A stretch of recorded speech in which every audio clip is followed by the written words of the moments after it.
नमस्कार दोस्तों, स्वागत है आपका राइजिंग एडवाइजर्स एकेडमी में transform from agent to advisor. और आपके जो सपने हैं वो हमारे गोल्स हैं। आप हमारी वेबसाइट www.risingadvisorsacademy.in पर लॉगिन कर सकते हैं और अलग-अलग कोर्सेज के बारे में जानकारी प्राप्त करके सब्सक्राइब करके अपनी नॉलेज को अपग्रेड कर सकते हैं। दोस्तों, हमारा जो मिशन है वो ये है, विजन है ये है कि हर एडवाइजर को अच्छे प्रोडक्ट्स एंड सर्विस के नॉलेज से अपग्रेड करना है, ताकि फाइनेंशियल एडवाइजरी इंडस्ट्री में जो मिस सेलिंग हो रहा है उसे हम रोक सकें।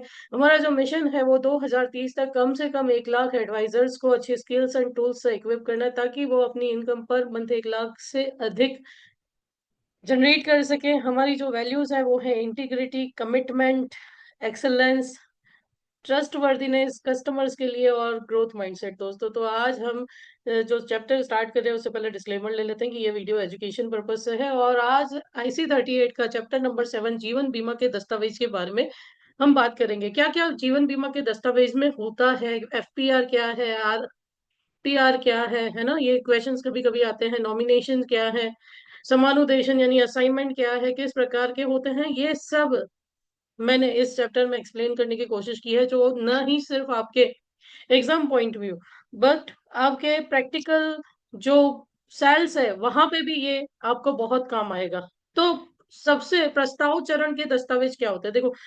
सबसे पहले हम प्रस्ताव रखते हैं, फिर प्रपोजल फॉर्म आता है ना, फिर रिसिप्ट्स आती है और फिर सर्विसिंग आती है इस बिजनेस में। तो जब भी जीवन बीमा कंपनी कोई भी प्रोडक्ट लॉन्च करती है तो सबसे पहले आता है प्रोस्पेक्ट्स। तो प्रोस्पेक्ट्स क्या है, तो प्रोस्पेक्ट ये इलेक्ट्रॉनिक या फिजिकल फॉर्मेट में हो सकता है, जिसमें कंपनी अपने प्रोडक्ट्स जो है, अपनी जो प्रोडक्ट्स है उसके बारे में जानकारी देती है ना। तो किसी बीमा उत्पाद के प्रोस्पेक्ट्स में ये बातें साफ तौर पर बताई जाएंगी, क्या क्या, कि संबंधित बीमा उत्पाद के लिए प्राधिकरण द्वारा आवंटित यूनिट आइडेंटिफिकेशन नंबर, उसका यूआईएन, यूआईएन का फुल फॉर्म होता है यूनिक आइडेंटिफिकेशन नंबर, उस प्रोडक्ट का दिया जाता है।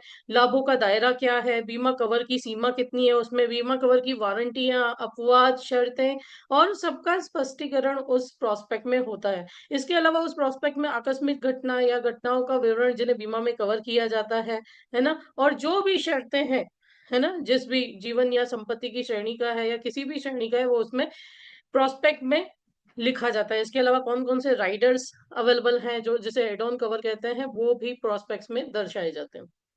इसके बाद प्रोस्पेक्ट्स के बाद सेकंड पार्ट आता है, यानी कस्टमर प्रोस्पेक्ट देख करके रेडी हुआ, अब प्रपोजल फॉर्म की बारी आती है ना। तो जीवन बीमा के संबंध में प्रस्तावक के परिवार के सदस्यों जैसे माता पिता सहित सभी की उम्र, स्वास्थ्य की स्थिति, उनमें से किसी को कोई बीमारी तो नहीं है ना, उनकी पहले की कोई चिकित्सीय जानकारी, यानी पहले हॉस्पिटलाइज हुए या नहीं, उनका निजी जीव इतिहास, उनके व्यक्तिगत लक्षणों के बारे में पूछा जाता है। जो उत्पाद यानी किस प्रकार का प्रोडक्ट हम बाय कर रहे हैं, क्योंकि देखो बीमा दे रही है कंपनी, तो पहले किसी बीमार इंसान को तो हम बीमा दे नहीं सकते। तो ये सारी जानकारी इंश्योरेंस कंपनी अपने प्रपोजल फॉर्म में लेती है। तो प्रस्ताव फॉर्म वह दस्तावेज है जिसके जरिए बीमा कंपनियां प्रस्तावक के बारे में जरूरी सभी तरह की जानकारियां प्राप्त करती है ना। अब यहाँ पे धारा 45, ये कभी कभी क्वेश्चन में पूछा जाता है कि बीमा अधिनियम की धारा 45 का क्या प्रावधान है। तो इसका प्रावधान यह है कि पॉलिसी पर 3 सालों के बाद गलत बयानी के आधार पर सवाल नहीं उठाया जाता। लेकिन एक चीज याद रखिए, आप जब भी इंश्योरेंस लेते हैं तो बीमा अधिनियम की धारा 45 के तहत सबसे पहले आपका प्रपोजल फॉर्म उठाया जाता है, प्रस्ताव फॉर्म बन लिया जाता है। अगर पहले 3 सालों में अगर कोई डेथ क्लेम आया तो वहां पे फॉर्म उठा करके देखा जाता है कि कोई फ्रॉड या कोई गलत जानकारी तो नहीं दी गई है ना। तो इसीलिए प्रपोजल फॉर्म हमेशा ध्यान से भरे। हाँ, लेकिन अगर 3 साल से अधिक हो गए हैं, जिसको अर्ली क्लेम नहीं, उसको लेट क्लेम बोलते हैं। अगर पहले 3 साल में क्लेम आता है तो उसको अर्ली क्लेम बोला जाता है। उसके बाद आता है तो उसके बाद कोई क्वेश्चनिंग नहीं होती, क्लेम सेटल करके देना पड़ता है। ठीक है।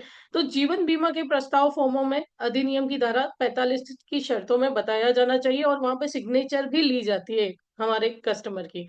अधिनियम की धारा 39 नामांकन के प्रावधान से जुड़ी हुई है। तो एक और क्वेश्चन आता है कि नामांकन यानी नॉमिनेशन के लिए कौन सी धारा लागू होती है, तो बीमा अधिनियम की धारा 39। ओके। एक और क्वेश्चन आता है समानुदेशन यानी असाइनमेंट के लिए, बीमा अधिनियम की धारा 38 कभी कभी क्वेश्चंस में पूछा जाता है। ठीक है। तो बीमा अधिनियम की धारा 39 में नामांकन की सुविधा उपलब्ध होती है और हर एजेंट को अपने कस्टमर को नॉमिनेशन करने के लिए बताना चाहिए। क्यों? क्योंकि अगर नॉमिनेशन होता है तो क्लेम सेटलमेंट इज़िली हो जाता है, नहीं तो आगे फैमिली में कोर्ट तक किस्से चले जाते हैं। ठीक है? तो जीवन बीमा के प्रस्ताव फॉर्म में प्रस्तावित जीवन के व्यक्तिगत वित्तीय नियोजन से जुड़े पहलुओं, काम से जुड़े उसके अनुभव, अनुमानित आय कितने हैं, खर्चों के साथ-साथ बचत, निवेश, स्वास्थ्य, सेवानिवृत्ति और बीमा की ज़रूरतों के बारे में पूछा जाता है। अब जीवन बीमा कंपनियां किन दस्तावेजों की मांग करती है? जब हम प्रपोजल फॉर्म भरते हैं तो प्रपोजल फॉर्म के साथ उम्र का प्रमाण पत्र लगता है। उम्र के प्रमाण पत्र 2 प्रकार के होते हैं। एक होते हैं स्टैंडर्ड मानक या बिन मानक, है ना? तो स्टैंडर्ड एज प्रूफ में आपको जो चार्ज लिया जाता है बीमा का वो सही-सही होता है, बिल्कुल मानक दरों से होता है। लेकिन अगर आपके पास नॉन स्टैंडर्ड एज प्रूफ है, जैसे आप वोटर आईडी दे देते हैं या जिस पे आपकी जन्म तारीख लिखी नहीं है वो दे देते हैं, तो उस केस में क्या होगा? उस केस में आपको एक तो 6 लाख से अधिक का बीमा नहीं मिल सकता, 50 साल से ऊपर की उम्र तक बीमा नहीं मिल सकता। ये सारी कंडीशंस हैं जो हम आगे सीखेंगे। पर उम्र का प्रमाण पत्र इसीलिए लेना ज़रूरी है ताकि स्टैंडर्ड रेट्स एप्लीकेबल हो। फॉर्म के साथ-साथ एजेंट की गोपनीय रिपोर्ट, जिसको एसीआर कहा जाता है। एसीआर का फुल फॉर्म होता है एजेंट कॉन्फिडेंशियल रिपोर्ट। तो प्रपोजल फॉर्म के साथ एसीआर लगता है, स्टैंडर्ड एज प्रूफ लगते हैं। अब एसीआर क्यों लगता है? क्योंकि एजेंट प्राथमिक बीमा लेखक है। Agent is the first underwriter, है ना? प्राइमरी अंडरराइटर कौन है? एजेंट, जो तय करता है कि बीमा देना है या नहीं। बाद में वो कंपनी के पास जाता है। तो कभी-कभी क्वेश्चन में पूछा जाता है कौन प्राथमिक बीमा लेखक है, तो कौन प्राइमरी अंडरराइटर है, तो एजेंट, है ना? तो पॉलिसी धारक के बारे में उन सभी महत्वपूर्ण तथ्यों और बातों का खुलासा एजेंट अपनी रिपोर्ट में करता है, जिसमें जोखिम के आंकलन के लिए प्रासंगिक होते हैं। इसका मतलब कि रिपोर्ट में व्यक्ति के स्वास्थ्य, आदत, पेशे, आय और परिवार की जानकारी से जुड़ी बातों का उल्लेख एजेंट यहाँ पे करता है।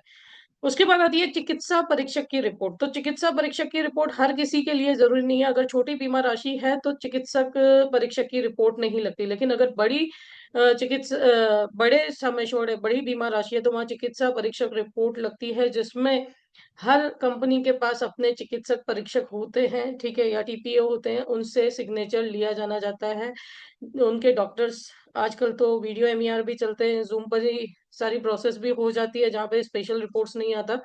तो यहाँ पे ऊँचाई, वज़न, रक्तचाप, हृदय की स्थिति जैसी आदि विशेषताओं को लिखते हैं और बहुत बड़े अगर बीमा है, तो वहाँ पे स्पेशल रिपोर्ट्स भी करवाए जाते हैं। वो सिर्फ़ और सिर्फ़ टीपीए के थ्रू, थर्ड पार्टी एश्योरेंस के थ्रू कराए जाते हैं, ठीक है? जिसको आजकल मेडिकल सर्विस प्रोवाइडर एमएसपी कहा जाता है। एमएसपी का फुल फॉर्म होता है मेडिकल सर्विस प्रोवाइडर। ओके, तो कई प्रस्तावों को बीमा कंपनी चिकित्सा परीक्षण की मांग के बिना जोखिम अंकन करने की स्वीकार कर लेती है। ऐसी ऐसी प्रपोजल्स को क्या बोलते हैं? गैर चिकित्सकीय मामले कहे जाते हैं, यानी नॉन मेडिकल प्रपोजल्स किए जाते हैं जहां चिकित्सा करवाने की जरूरत नहीं होती है ना। क्योंकि छोटे बीमे में अगर हर बीमे में हम चिकित्सा करवाने लगे तो भगवान अगर कुछ भी निकलता है तो हम बीमा दे ही नहीं पाएंगे, ठीक है? उसके बाद आता है नैतिक खतरे की रिपोर्ट, जिसको एमएचआर बोला जाता है। एमएचआर का फुल फॉर्म होता है मोरल हैजार्ड रिपोर्ट, है ना? तो ये नैतिक खतरे का रिपोर्ट क्या बोलता है कि नैतिक खतरा यह संभावना है कि जीवन बीमा पॉलिसी खरीदने के कारण क्लाइंट का व्यवहार बदल सकता है। और अगर व्यवहार बदल सकता है तो ऐसे बदलाव से क्या हो सकता है? नुकसान की संभावना बढ़ जाती है ना? तो ऐसे में आपके जो बड़े ऑफिसर हैं, हाँ, उनका एमएचआर लगता है। जितना बड़ा बीमा उतने बड़े ऑफिसर का एमएचआर यानी नैतिक खतरे की रिपोर्ट लगती है ना? तो इस प्रयोजन से बीमा कंपनी अपनी कंपनी के किसी अधिकारी से नैतिक खतरे की रिपोर्ट सबमिट करने के लिए कह सकती है। जैसे एग्जांपल लेते हैं कि विकास ने हाल ही में एक जीवन बीमा पॉलिसी खरीदी थी। फिर उसने एक स्कीइंग के लिए जाने का फैसला किया, जिसे धरती पर स्कीइंग के लिए सबसे खतरनाक माना जाता है। इससे पहले उसने ऐसी जगहों पर जाने से मना कर दिया था, है ना? यानी बीमा लेने के बाद उसके विचार बदल गए, वो रिस्क लेने लगा। अब ऐसे में उसे कुछ हो गया तो नुकसान किसका होगा? बीमा कंपनी का होगा, है ना? तो ये था हमारा प्रपोज़ल का चरण। अब प्रपोज़ल के बाद आता है पॉलिसी चरण के दस्तावेज, जब पॉलिसी इश्यू होती है। तो जैसे ही हम प्रपोज़ल फ़ॉर्म रखते हैं या जो भी चिकित्सीय रिपोर्ट चाहिए, नैतिक रिपोर्ट चाहिए, एसीआर चाहिए, सब सबमिट कर देते हैं। अगर केस जो है अंडरराइटर के थ्रू यानी बीमा लेखक के थ्रू एक्सेप्ट कर लिया जाता है, तो सबसे पहले पहली प्रीमियम रसीद इश्यू होती है, जिसको एफपीआर बोला जाता है। एफपीआर का फुल फॉर्म होता है फर्स्ट प्रीमियम रिसिप्ट, है ना? तो कोई बीमा अनुबंध तब शुरू होता है जब जीवन बीमा कंपनी पहली प्रीमियम रसीद यानी एफपीआर जारी करती है। ये एफपीआर क्या है? ये इस बात की साक्ष्य है कि पॉलिसी अनुबंध शुरू हो गया है, यानी आप भगवान ना करे डेथ क्लेम आया तो देना ही पड़ेगा अगर कोई फ्रॉड ना हो तो। ठीक है, हाँ, बीमा कंपनी अपनी अर्ली क्लेम्स में 180 दिन का टाइम लेती है जांच पड़ताल के लिए, लेकिन यहाँ अगर जैसे ही पॉलिसी की एफपीआर इश्यू हुई तो आपका बीमा शुरू हो गया। जब तक एफपीआर इश्यू नहीं होती, भले आपने पैसे दे दिए हो, आपका बीमा शुरू नहीं होता, है ना? तो एफपीआर में क्या-क्या जानकारी होती है? तो जीवन बीमा धारक का नाम और पता होता है, पॉलिसी नंबर होता है, प्रीमियम भुगतान की राशि आती है। अब कभी-कभी क्वेश्चन में पूछा जाता है इनमें से क्या शामिल नहीं होता है या इनमें से क्या शामिल होता है एफपीआर में।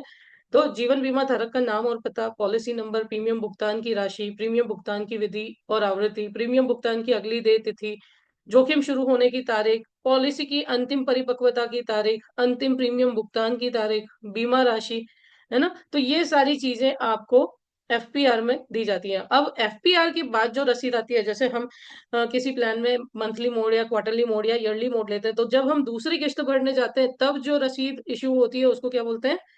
नवीनीकरण प्रीमियम रसीद, जिसको आरपीआर बोलते हैं। आरपीआर का फुल फॉर्म होता है रिन्यूअल प्रीमियम रिसिप्ट, है ना? आरपीआर प्रीमियम भुगतान से जुड़े किसी भी विवाद के मामले में भुगतान की साक्ष्य यानी उसका प्रूफ है कि हमने किस्तें भरी हैं। ओके, अब बात करते हैं पॉलिसी दस्तावेज की। तो पॉलिसी दस्तावेज में 3 भाग होते हैं, है ना?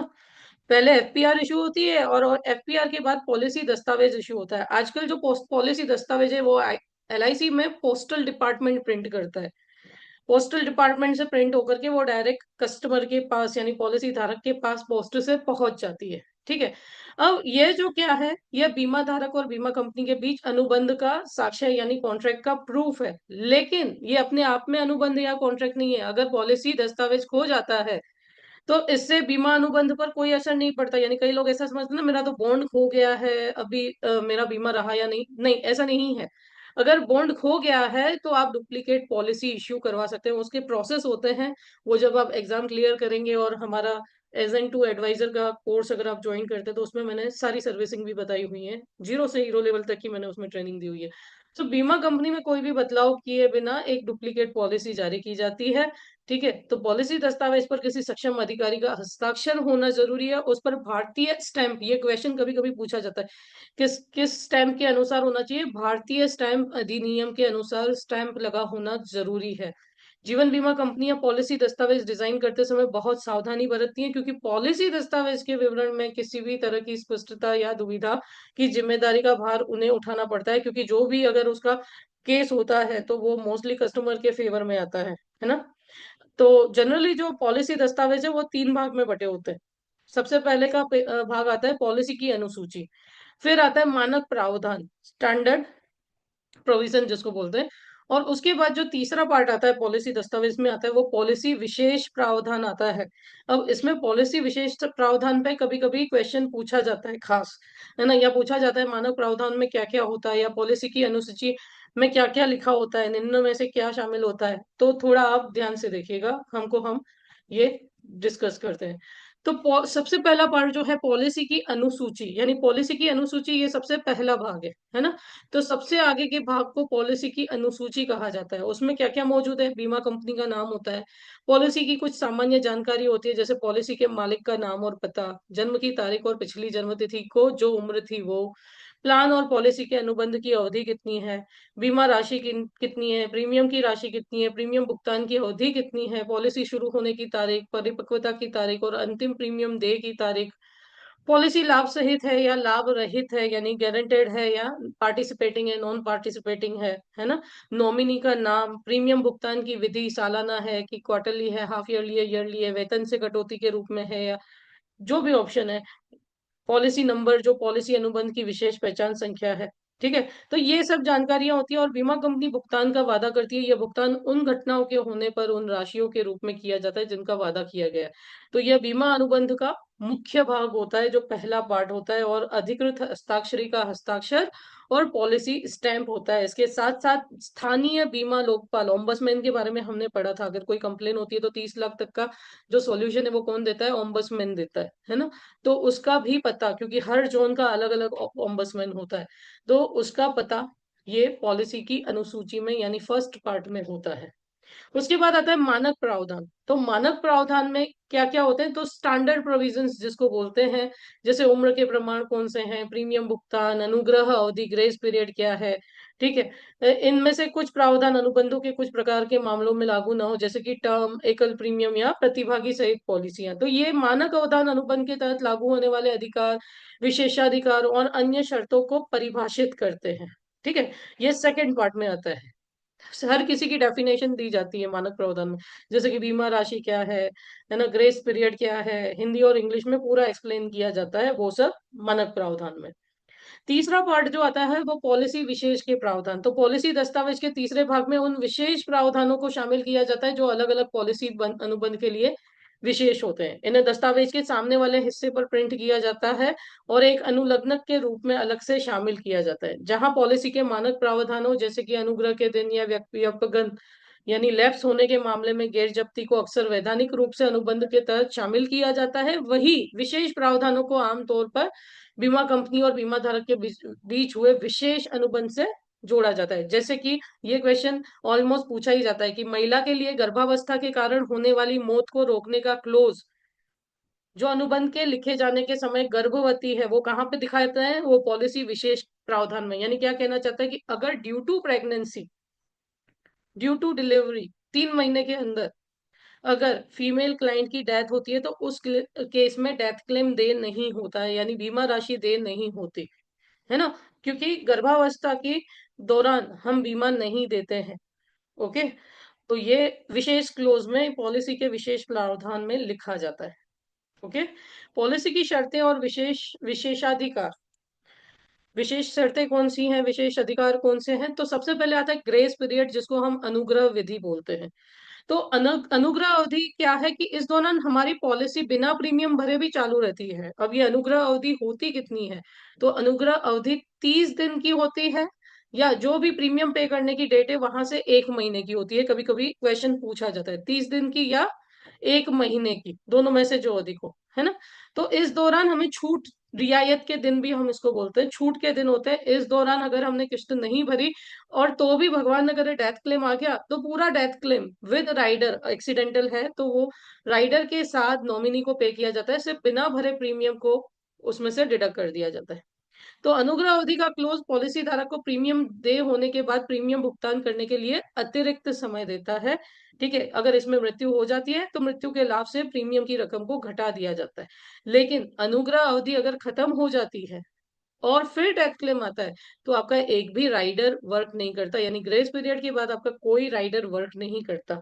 ठीक है, उसमें भी क्लेम कंसेशन का क्लोज आता है, यानी 3 साल किस्तें दी है तो 6 महीने तक ऑटो कवर रहता है। अगर 5 साल किस्तें दी हैं तो कुछ प्लान में 12 महीने का ऑटो कवर रहता है, लेकिन इसमें कन्वेंशनल प्लान आते हैं, टर्म प्लान, हेल्थ प्लान नहीं आते। ठीक है, तो वो डिटेल में हम आगे सीखेंगे।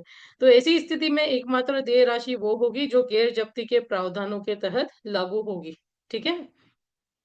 अब व्यपगन और पुनर्स्थापन, पुनर्जीवन। व्यपगन यानी लैप्स, मैंने किस्तें देना बंद कर दिया तो वो व्यपगन है शुद्ध हिंदी में।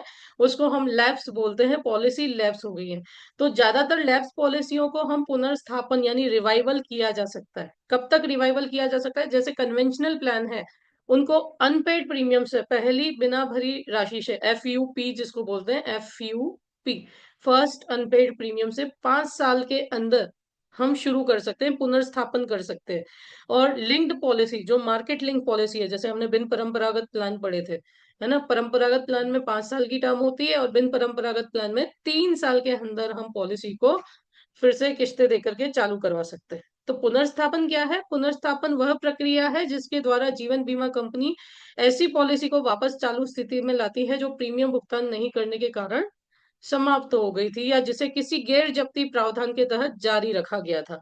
तो पॉलिसी को रिवाइवल यानी पुनर्जीवित करना बीमा धारक का बिना शर्त अधिकार नहीं है। इसके लिए कुछ शर्तें होती हैं, जैसे कि निर्धारित समय अवधि के भीतर पुनर्जीवित करने का आवेदन, यानी जैसे हमने जैसे ऊपर 5 साल बोला या यूलिप के लिए 3 साल है, तो वो निर्धारित समय, ये समय बीत गया तो आप पॉलिसी को रिवाइवल नहीं करवा सकते। निरंतर बीमा योग्यता का संतोषजनक साक्ष्य, यानी जब आप इसको रिवाइवल करवा रहे हैं तब आपकी हेल्थ वेल्थ सब अच्छा होना चाहिए। सिर्फ उसका स्वास्थ्य ही संतोषजनक नहीं, परंतु उसकी वित्तीय आय, नैतिक खतरे, ये सब में नकारात्मक बदलाव नहीं होना चाहिए, तो ही हम पुनर्जीवित कर सकते हैं। तीसरी कंडीशन क्या है कि ब्याज के साथ बकाया प्रीमियमों का भुगतान करना पड़ता है। जो भी प्रीमियम बाकी है, यूलिप में ब्याज नहीं लगता, यूलिप में जो बकाया राशि है वही भरी जाती है, लेकिन कन्वेंशनल प्लान में ब्याज के साथ आपको प्रीमियम भरना पड़ता है।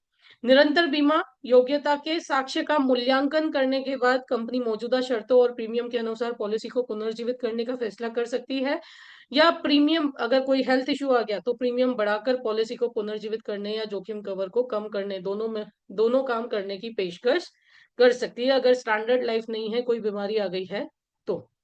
तो उपरोक्त शर्तों में सबसे महत्वपूर्ण शर्त यह है जिसमें पुनर्जीवन के समय बीमा योग्यता के साक्ष्य की आवश्यकता होती है। किसी तरह का साक्ष्य मांगा जाएगा, यह हर अलग अलग पॉलिसी की परिस्थितियों पर निर्भर करता है। अगर छोटी छोटी छोटी अवधि के लिए ये है लैप्स, छोटी अवधि के लिए लैप्स हुआ है या छोटा बीमा राशि है, तो सिर्फ एक हेल्थ डिक्लेरेशन फॉर्म भरना पड़ता है हमें, एचडी फॉर्म जिसको बोलते हैं, और पॉलिसी शुरू हो जाती है। लेकिन बड़ी बीमा राशि है, कोई हेल्थ इश्यू है, तो उस केस में ऊपर जो भी डिमांड की जाए कॉरपोरेशन से वो देनी पड़ती है। तो कंपनी कुछ परिस्थितियों के तहत चिकित्सा परीक्षण या बीमा योग्यता के अन्य साक्ष्य की मांग कर सकती है। नंबर एक, कि जब अनुग्रह अवधि काफी समय पहले समाप्त हो गई हो, जैसे 1 साल से अधिक समय के लिए पॉलिसी लैप्स हुई है। अगर बीमा कंपनी के पास यह संदेह करने का कारण है कि स्वास्थ्य संबंधी या कोई अन्य समस्या मौजूद हो सकती है। अगर पॉलिसी की बीमा राशि या अंकित राशि बहुत बड़ी है, तब भी नए सिरे से चिकित्सा के परीक्षण की आवश्यकता होती है, और टर्म प्लान में अगर 1 महीने से अधिक टाइम हो गया ना, तो फिर से आपको मेडिकल करवाना पड़ता है, अवधि बीमा जिसको बोलते हैं। तो अहम जानकारी क्या है कि व्यक्तिगत यानी स्लैब्स पॉलिसियों को पुनर्जीवित करना एक महत्वपूर्ण सेवा का कार्य है, जिसे हर बीमा कंपनी प्रोत्साहन देती है। क्यों? क्योंकि इससे पॉलिसी लैप्स हो जाती है तो कंपनी और बीमा धारक दोनों को ही नुकसान है ना? अब गैर जब्ती के प्रावधान क्या होते हैं? तो गैर जब्ती के प्रावधान क्या है? ये बीमा अधिनियम 1938 की धारा 113 के तहत पॉलिसियों में आगे के प्रीमियमों का भुगतान नहीं करने पर भी प्रदत्त बीमा राशि की सीमा तक जीवित बनाए रखकर पॉलिसियों को व्यपगन यानी लैप्स होने से बचाती है।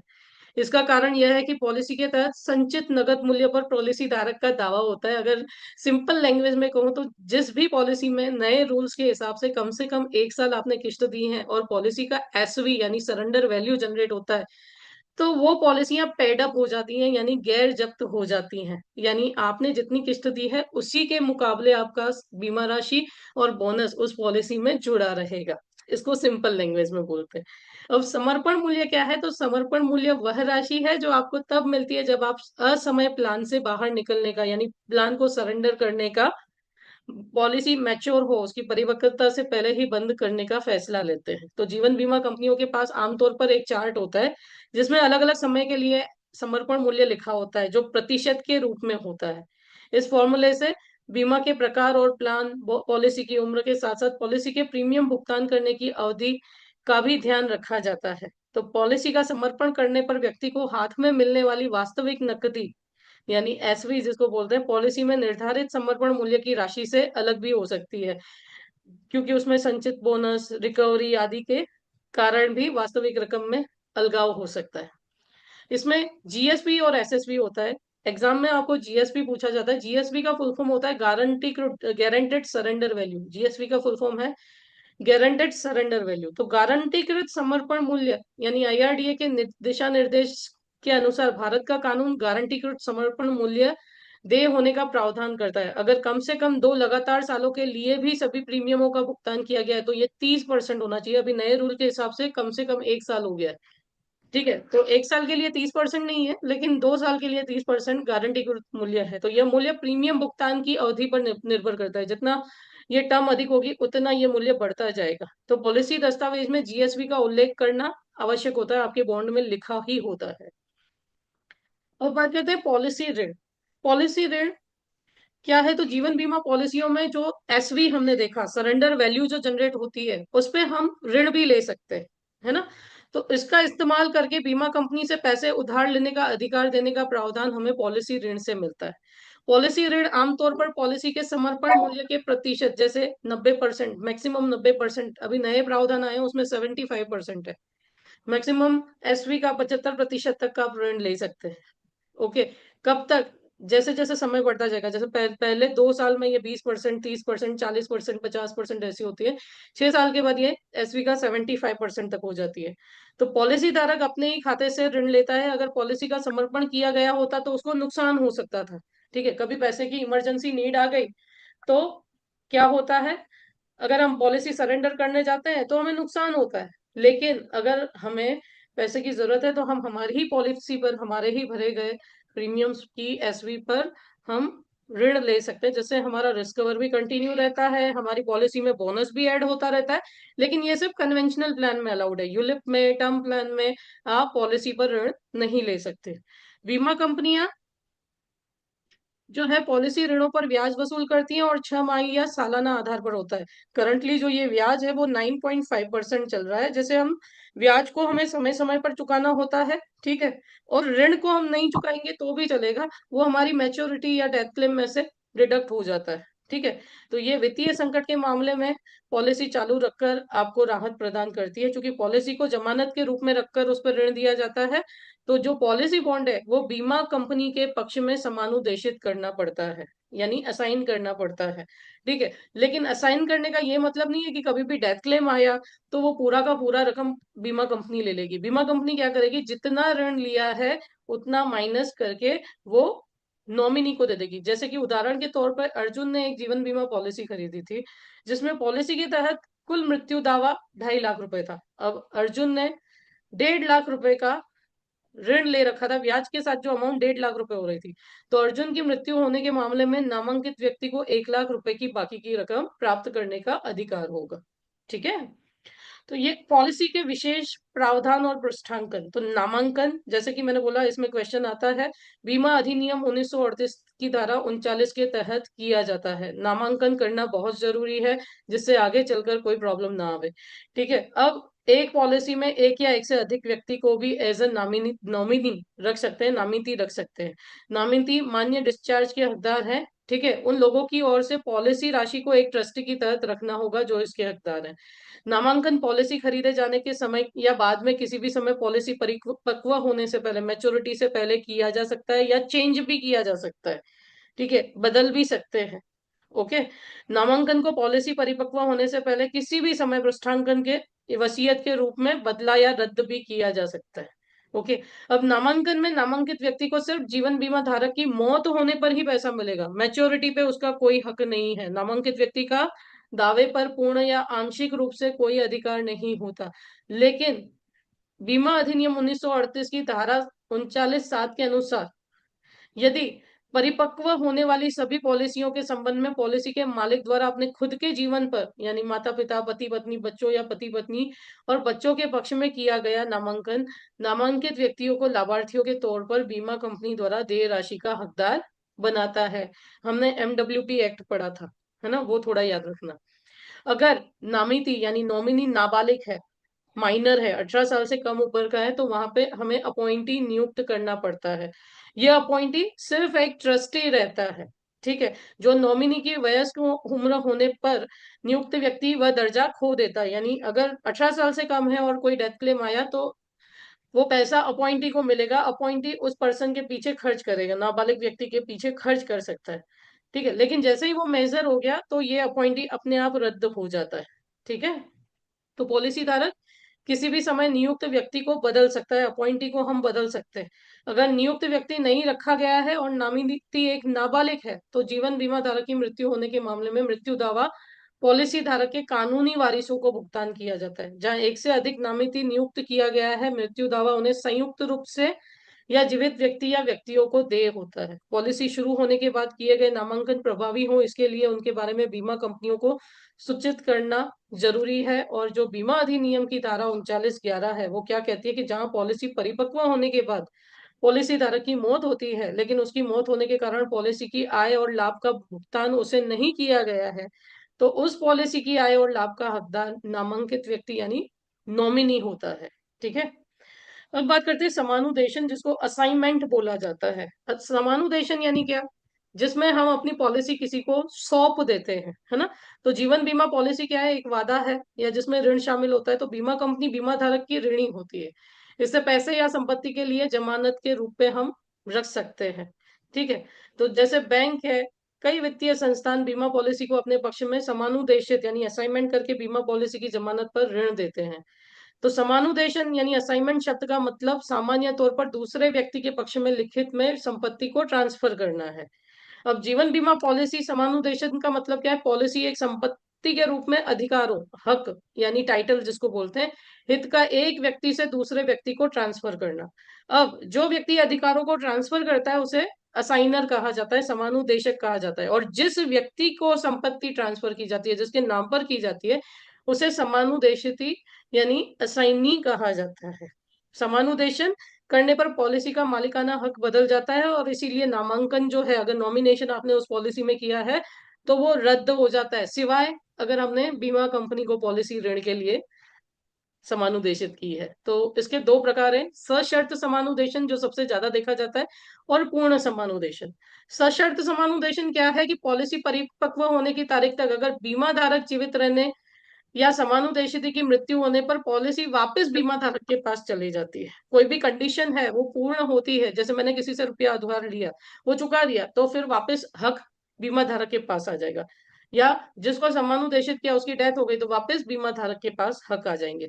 लेकिन पूर्ण समानुदेशन क्या है? तो पूर्ण समानुदेशन यानी जिसको एब्सोल्यूट असाइनमेंट बोला जाता है, वो क्या है? कि उसमें हम अपना हर हक हित ट्रांसफर कर देते हैं, हमारा उस पर कोई भी हक नहीं रहता, वो संपत्ति हमारे पास वापस नहीं आ सकती। तो इस प्रकार पॉलिसी पूरी तरह समानुदेशित के पक्ष में चली जाती है। अब जो समानुदेशित है वो अपनी हिसाब से पॉलिसी पे चाहे लोन ले सकता है, चाहे पॉलिसी पे किसी और को समानुदेशित कर सकता है, लेकिन वो उसमें नॉमिनेशन नहीं कर सकता है। ठीक है। तो पूर्ण समानुदेशन कई व्यावसायिक परिस्थितियों में बहुत आम तौर पे देखा जाता है, जैसे ऋण लेते हैं या आवासीय ऋण होते हैं, वहां पे हम बंधक के रूप में रखते हैं। समानुदेशन की शर्तें क्या है? कि ये पूर्ण अधिकार और हक या समानुदेशन योग्य हित होना चाहिए, यानी हमने किसी को पैसे उधार दिए तो ही कर सकते हैं, या लव एंड अफेक्शन में भी हम किसी को, जैसे मैंने मेरे बच्चे को लव एंड अफेक्शन में दे दी, दादा दादी ने अपने पोते पोती को लव एंड अफेक्शन में दे दी, है ना? तो समानुदेशन कानून के विरुद्ध नहीं होना चाहिए। ओके। समानुदेशित ही दूसरा समानुदेशन कर सकता है, लेकिन नामांकन नहीं कर सकता है। ठीक है। किसी जीवन बीमा पॉलिसी को पूर्णतः या आंशिक रूप से समानुदेशन किया जा सकता है, लेकिन जब भी आप समानुदेशन करते हो, जब तक आप कंपनी को यानी बीमा कंपनी को नहीं बताते हो, तब तक वो वैलिड नहीं गिना जाता है। ठीक है। तो यहाँ पे बीमा कंपनी को बताना बहुत जरूरी है।